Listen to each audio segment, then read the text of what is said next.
Buon pomeriggio a tutti, benvenuti all'ippodromo Arcoveggio di Bologna. Stanno per partire i cavalli della prima corsa, una prova di categoria F per cavalli anziani. Sono in 9 al via, all'1 Athos dei Veltri, al 2 Amelie Pan, 3 da Granit Dipa, 4 Voodoo dei Greppi, 5 da Nunzio Fi, 6 Don't Touch B.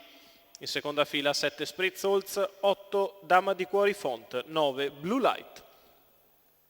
Macchina che inizia ad accelerare. Problemi per D'Annunzio Fi e si parte con veloce Voodoo dei Greppi che oggi parte bene, va al comando, ha sbagliato Amelie Pan. Numero 2 Amelie Pan squalificato. Dei Veltri. Numero 5 D'Annunzio FI squalificato. A centrogruppo con la terza posizione che è appannaggio di Da Granit Dipa che precede Blue Light, quindi Spritz Holz. Poi Dama di Cuori Font, alla retroguardia Don't Touch B.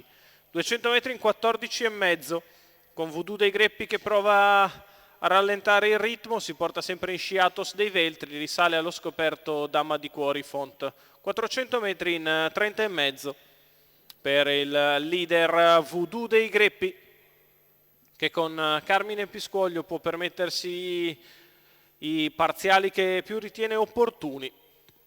Fa trascorrere i primi 600 metri in poco meno di 47 sul piede dell'1,18.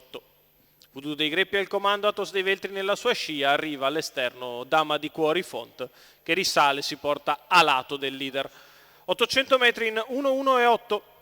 Voodoo dei Greppi al comando, Dama di Cuori Font al suo esterno, poi Athos dei Veltri che precede Da Granit Dipa. Seconda pariglia per Don't Touch B che precede Spritz Holz, il quale chiude alla retroguardia Blue Light.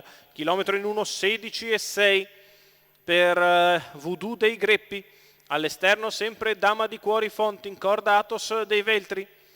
Si accelera in progressione ora a 400 metri dalla conclusione. La retta di là in 14,5, galoppa Don't Touch Numero B. 6 Don't Touch B squalificato. Athos dei Veltri sempre bene nella sua scia. Dama di Cuori Font che all'esterno non è produttiva, prova ad avvicinarsi Da Granit Dipa lungo i birilli. La piegata conclusiva con Voodoo dei Greppi che prende margine. Athos dei Veltri prova a non perderlo di vista, poi Da Granit Dipa nel finale. Tutto facile per Voodoo dei Greppi che stacca e viene a vincere come vuole.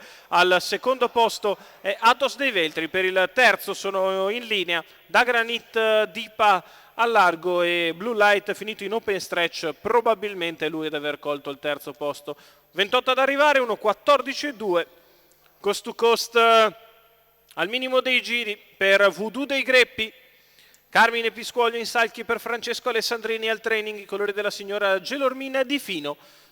Prende la testa e controlla tutti i rivali senza problema alcuno. Successo in apertura per Voodoo dei Greppi e Carmine Piscuoglio.